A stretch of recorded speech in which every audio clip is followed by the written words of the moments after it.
अगस्त का महीना खत्म होने वाला है और अब सितंबर की शुरुआत होने जा रही है। लेकिन सितंबर सिर्फ कैलेंडर बदलने का महीना नहीं है, इससे बहुत कुछ बदलता है। नमस्कार, मैं आपके साथ विभा उपाध्याय और आप देख रहे हैं न्यूज़ 18 बिहार झारखंड का डिजिटल प्लेटफॉर्म। 1 सितंबर 2026 से आपकी रोजमर्रा की जिंदगी से जुड़े कई अहम नियम और प्रक्रियाओं में बदलाव होने जा रहे हैं। इनमें कुछ बदलाव बैंकिंग से जुड़े हैं, कुछ गैस सिलेंडर से, कुछ टैक्स और कुछ आईटीआर से, जबकि कुछ बदलाव सीधे आपकी यात्रा और जेब पर असर डाल सकते हैं। कुछ नियम आपको राहत देंगे तो कुछ मामलों में अगर आपने समय रहते ज़रूरी काम पूरा नहीं किया तो आपको अतिरिक्त परेशानी या खर्च का सामना करना पड़ सकता है। इसीलिए अगर आप सितंबर शुरू होने से पहले इन बदलावों के बारे में जान लेते हैं तो कई तरह की दिक्कतों से बच सकते हैं। तो चलिए एक एक कर जानते हैं 1 सितंबर से क्या बदलने वाला है और इसका आपकी जेब पर क्या असर पड़ेगा। पहला बदलाव, विदेश यात्रा करने वालों के लिए बड़ी खबर है। अगर आप सितंबर में भारत से विदेश यात्रा करने की सोच रहे हैं या विदेश जाने वाले हैं तो ये बदलाव आपके लिए बहुत महत्वपूर्ण है। 1 सितंबर 2026 से इंटरनेशनल यात्रियों को इमिग्रेशन काउंटर पर अपने बोर्डिंग पास पर स्टैंप लगवाने की ज़रूरत नहीं होगी। अब यात्रियों को मोबाइल में मौजूद इलेक्ट्रॉनिक बोर्डिंग पास या उसकी प्रिंट कॉपी दिखाकर इमिग्रेशन प्रक्रिया पूरी करने की सुविधा दी जा रही है। अधिकारियों की ओर से बोर्डिंग पास पर अलग से स्टैंप नहीं लगाया जाएगा। इस बदलाव का मकसद है इंटरनेशनल यात्रियों के लिए इमिग्रेशन प्रक्रिया को आसान और तेज बनाना। अभी तक कई यात्रियों को इमिग्रेशन काउंटर पर बोर्डिंग पास पर स्टैंप लगवाने के लिए अतिरिक्त प्रक्रिया से गुजरना पड़ता था। कई बार स्टैंप साफ नहीं दिखने या फिर बोर्डिंग पास को संभाल कर रखने जैसी परेशानियां भी होती थीं। नए सिस्टम से ये अतिरिक्त प्रक्रिया खत्म हो जाएगी। हालांकि विदेश यात्रा करने वालों को अपना वैध पासपोर्ट, बोर्डिंग पास और दूसरे जरूरी यात्रा दस्तावेज जो हैं अपने पास जरूर रखने होंगे। यानी स्टैम्प की जरूरत खत्म हो रही है, लेकिन यात्रा के बाकी जरूरी दस्तावेज की अहमियत पहले की तरह ही बनी रहेगी। अब जान लीजिए दूसरा बदलाव, आईटीआर भरने वालों के लिए जरूरी डेडलाइन है। अब बात करते हैं इनकम टैक्स रिटर्न की। अगर आपकी कमाई बिजनेस या किसी प्रोफेशन से होती है तो आईटीआर भरते समय सही फॉर्म चुनना बेहद ज़रूरी है।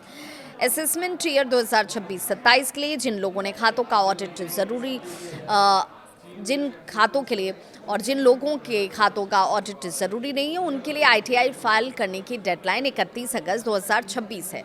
यानी अगस्त खत्म होने से पहले आपको अपना आईटीआर दाखिल करना ज़रूरी है। अब सवाल ये है कि किस व्यक्ति को कौन सा आईटीआर फॉर्म भरना है। मसलन आईटीआर 4 यानी कि सुगम फॉर्म उन लोगों के लिए जो अनुमानित टैक्स व्यवस्था यानी कि प्रिजम्पटिव टैक्सेशन स्कीम के तहत रिटर्न दाखिल करते हैं और पात्रता के तहत कारोबार से उनकी कुल आय 50 लाख रुपए तक है।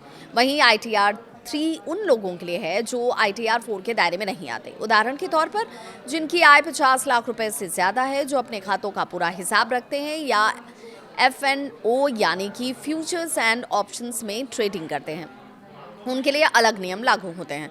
इसलिए सिर्फ आईटीआर भरना ही काफ़ी नहीं है, सही फॉर्म चुनना भी उतना ही ज़रूरी है।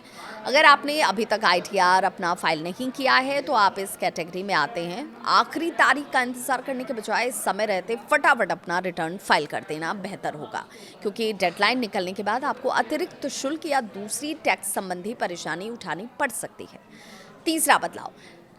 तीसरा बदलाव बड़ी एफडी वालों के लिए बैंकिंग नियम से जुड़े हुए हैं। अब बैंक की एफडी यानी कि फिक्स्ड डिपॉजिट से जुड़े बदलाव ये है कि उन लोगों पर इसका असर महत्वपूर्ण तौर पर पड़ेगा जो बैंक में बहुत बड़ी रकम की एफडी रखते हैं। नए नियम के तहत 3 करोड़ रुपए या उससे ज़्यादा की बड़ी जमा राशि पर बैंक को ब्याज दर की जानकारी अपनी वेबसाइट पर हर कारोबारी दिन यानी कि सुबह 10 बजे से लेकर 10:10 तक उपलब्ध करानी होगी। इसका मकसद ये है कि ब्याज दरों को लेकर ज़्यादा पारदर्शिता लाई जाए। इसके साथ ही एक ही दिन में समान रकम जमा करने पर बैंक की अलग अलग शाखाएं मनमानी तरीके से अलग अलग ब्याज दर नहीं दे सकेंगी। हालांकि बड़ी जमा राशि के लिए बैंक अलग अलग ब्याज दर निर्धारित कर सकते हैं। यहाँ एक बहुत ज़रूरी बात ये कि ये बदलाव 1 सितंबर से नहीं बल्कि 1 अक्टूबर 2026 से लागू होंगे। यानी सितंबर में आपको इस बदलाव की जानकारी रखनी चाहिए, लेकिन नया नियम अक्टूबर से प्रभावी होगा। छोटी एफडी कराने वाले आम ग्राहकों पर इस बदलाव का सीधा असर ज्यादा नहीं पड़ेगा, लेकिन जिन लोगों के बैंक में करोड़ों रुपए की बड़ी रकम जमा है उनके लिए बदलाव तो महत्वपूर्ण हो ही जाता है। चौथा बदलाव है एलपीजी ई केवाईसी की डेडलाइन से जुड़ी हुई। जी हाँ, रसोई गैस की बात भी कर लेते हैं। अगर आपके घर में घरेलू एलपीजी कनेक्शन है और आपने अभी तक ई-केवाईसी या आधार बायोमेट्रिक वेरिफिकेशन पूरा नहीं किया है, तो ये खबर आपके लिए बहुत ज़्यादा महत्वपूर्ण हो जाती है। जिन लोगों ने 23 अगस्त तक एलपीजी ई-केवाईसी पूरा नहीं किया था, उनके लिए समय सीमा बढ़ाकर 31 अगस्त 2026 कर दी गई है। यानी आपके पास अब ज़्यादा समय नहीं है। अगर आपने अभी तक ये प्रक्रिया पूरी नहीं की, तो 31 अगस्त तक इसे पूरा कर लेना ज़रूरी होगा, क्योंकि तय प्रक्रिया पूरी नहीं होने पर घरेलू दर पर एलपीजी सिलेंडर मिलने में आपको परेशानी हो सकती है। इंडियन ऑयल, हिंदुस्तान पेट्रोलियम और भारत पेट्रोलियम जैसी तेल कंपनियों की ओर से भी उपभोक्ताओं को ई-केवाईसी पूरा करने की जानकारी दी जा रही है। कुछ उपभोक्ताओं को इस संबंध में मैसेज के जरिए सूचना मिल सकती है। इसलिए अगर आपके मोबाइल पर एलपीजी ई-केवाईसी से जुड़ा कोई भी आधिकारिक संदेश आया है, तो उसे नज़रअंदाज न करें। अगस्त खत्म होने से पहले अपना ई-केवाईसी स्टेटस जरूर चेक कर लें। इससे आगे चलकर सिलेंडर बुकिंग या सब्सिडी से जुड़ी हुई किसी संभावित परेशानी से आप बच सकते हैं। पांचवा बड़ा बदलाव एलपीजी सिलेंडर की कीमत से जुड़ा हुआ है। अब बात उस बदलाव की जिसका सीधा असर लगभग हर घर के बजट पर पड़ता है। हर महीने की शुरुआत में ऑयल मार्केटिंग कंपनियां एलपीजी सिलेंडर की कीमतों की समीक्षा करती हैं और इसीलिए सितंबर की शुरुआत में भी घरेलू और कॉमर्शियल एलपीजी सिलेंडर की कीमतों में बदलाव देखने को मिल सकता है। कीमत बढ़ेगी या घटेगी, ये उस समय कंपनियों के फैसले और अंतर्राष्ट्रीय बाजार की परिस्थितियों पर निर्भर करेगा। अगर घरेलू एलपीजी सिलेंडर महंगा होता है, तो इसका सीधा असर घर के महीने के बजट पर पड़ता है। वहीं कॉमर्शियल सिलेंडर की कीमतों में बदलाव का असर होटल, रेस्टोरेंट, ढाबे और दूसरे कारोबार पर पड़ सकता है और इसलिए 1 सितंबर को नई एलपीजी कीमतों पर नजर रखना जरूरी होगा। छठा बदलाव है बैंक एफडी के ब्याज दरों पर। सितंबर में बैंकिंग सेक्टर से जुड़ा एक और महत्वपूर्ण मुद्दा एफडी के ब्याज दर से जुड़े हुए है। बैंकों के ब्याज दर समय समय पर बदलते रहते हैं और अगर आप एफडी कराने की तैयारी कर रहे हैं या आपकी पुरानी एफडी सितंबर में मैच्योर हो रही है, तो नई ब्याज दरों की तुलना करना आपके लिए फायदेमंद हो सकता है, क्योंकि ब्याज दर में छोटा सा अंतर भी बड़ी रकम पर लंबे समय में आपके रिटर्न को प्रभावित कर सकता है। इसलिए एफडी को सिर्फ उसी बैंक में रिन्यू कराने के बजाय अलग अलग बैंकों की नई दरों और शर्तों को देखना समझदारी पूर्ण होगा। सातवां बदलाव है ईटीएफ और हवाई यात्रा पर इसका असर।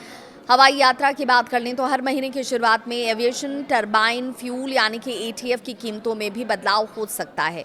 एटीएफ की कीमतों का असर एयरलाइंस की लागत पर पड़ता है और इसका प्रभाव आगे चलकर हवाई किराए पर भी पड़ जाता है। हालांकि टिकट की कीमत सिर्फ एटीएफ पर निर्भर नहीं करता। एयरलाइन की डिमांड, रूट, सीटों की उपलब्धता और दूसरे कई कारक भी इसके किराए को प्रभावित करते हैं और इसलिए अगर आप सितंबर में फ्लाइट से यात्रा करने वाले हैं, तो टिकट बुक करने से पहले किराए की तुलना जरूर कर लीजिएगा। आठवां बदलाव है एटीएम चार्ज पर नजर। एटीएम से जुड़े शुल्कों में भी बदलाव की संभावना पर नजर रखनी होगी। बैंक और कार्ड नेटवर्क के नियम के तहत तय सीमा से ज्यादा एटीएम ट्रांजैक्शन करने पर ग्राहकों को शुल्क देना पड़ सकता है और इसीलिए अपने बैंक के मौजूदा एटीएम चार्ज और फ्री ट्रांजैक्शंस की सीमा को जरूर जांच लें। खासकर अगर आप बार बार दूसरे बैंक के एटीएम का इस्तेमाल करते हैं, तो अतिरिक्त शुल्क से बचने के लिए इस बात का ध्यान रखना जरूरी है। तो सितंबर शुरू होने से पहले क्या करें, अब पूरी खबर को एक बार फिर से शॉर्ट में समझ लीजिए। पहली बात तो ये कि 1 सितंबर से भारत से विदेश आने वाले यात्रियों के लिए बोर्डिंग पास पर इमिग्रेशन स्टैम्प की ज़रूरत नहीं होगी। दूसरी बात, जिन लोगों को ऑडिट की ज़रूरत नहीं है, उनके लिए असेसमेंट ईयर 2026-27 का आईटीआर दाखिल करने की डेडलाइन 31 अगस्त है। तीसरी बात, 3 करोड़ रुपए या उससे ज़्यादा की बड़ी एफडी से जुड़े नए पारदर्शिता नियम 1 अक्टूबर से लागू होंगे और इसीलिए अभी से इसकी जानकारी रखना ज़रूरी है। चौथी और सबसे ज़रूरी बात, अगर आपने एलपीजी कनेक्शंस का ई-केवाईसी नहीं कराया, तो 31 अगस्त तक इसे पूरा कर लें। इसके बाद सितंबर की शुरुआत में एलपीजी सिलेंडर की कीमत, एफडी ब्याज दर, एटीएफ और एटीएम से जुड़े चार्ज में होने वाले संभावित बदलावों पर भी नजर रखें। याद रखिए, नया महीना सिर्फ नई तारीख नहीं लाता, बल्कि कई नए नियम और बदलाव भी लेकर आता है। इन बदलावों की जानकारी पहले से होगी तो आप अपने खर्च, बचत, जरूरी दस्तावेजों से जुड़े फैसले बेहतर तरीके से ले पाएंगे और इसीलिए सितंबर शुरू होने से पहले अपने ज़रूरी कामों की लिस्ट चेक करें, डेडलाइन वाले काम समय पर पूरा कर लें और किसी भी अतिरिक्त शुल्क या परेशानी से बचें। अगर आपको ये जानकारी उपयोगी लगी हो तो वीडियो को लाइक करें, अपने परिवार और दोस्तों के साथ शेयर करें और ऐसे ही काम की खबरों के लिए हमें फॉलो करना बिल्कुल ना भूलें।